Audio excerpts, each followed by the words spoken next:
2016 Dodge Durango. We changed the starter. I see many people have videos for it, doing it their way. They gotta do it. But the funniest part is a 4x4, so you ain't gotta get all the options for a 4x4 where you have to pass over there, get them bolts them out. The 4x4 is actually totally different. Easiest way to get it. You could take it out like in an hour and put it back if you don't gotta think. This is my first time doing one, so but it was pretty easy because I just figured out I'll get it out. So the easiest way to do it is first to take out the exhaust. You can take out the top bowl from this section right here. The top bowl is pretty easy to take out the top bowl at the top of the engine, and then at the bottom of the engine, you want to take out the shaft so you can get the access to shoot the two bolts on the starter.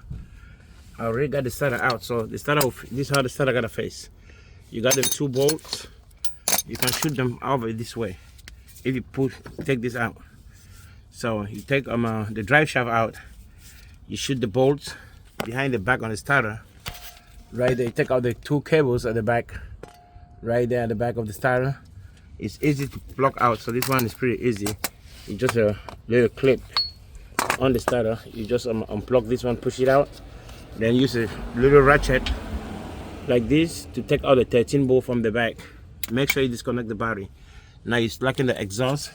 Take out the exhaust from this side and that side, and then the exhaust should be able to move, and then you should be able to drag the starter through the exhaust over here.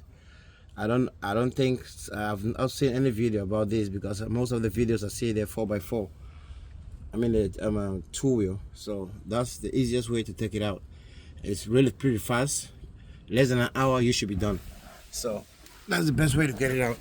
You gotta make sure you take out the little 10 bolt from the starter cover.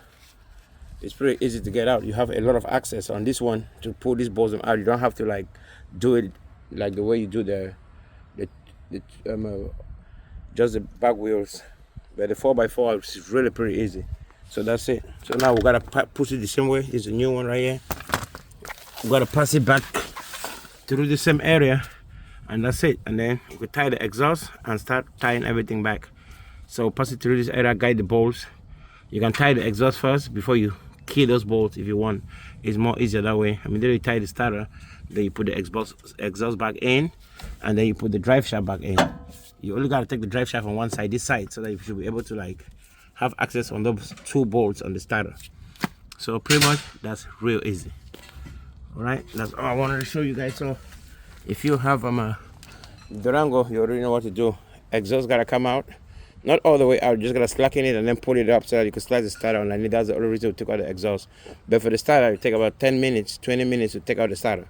But to pull it out of the car, the exhaust gotta come out, the drive shaft gotta come out, and then you gotta cut. You don't even have to take out the tire, but just take out the tire because you want to send your hand out in this hole right here to do a couple of stuff, so it's more easy to get it out that way. All right, we'll see. I'll put the video online for you guys.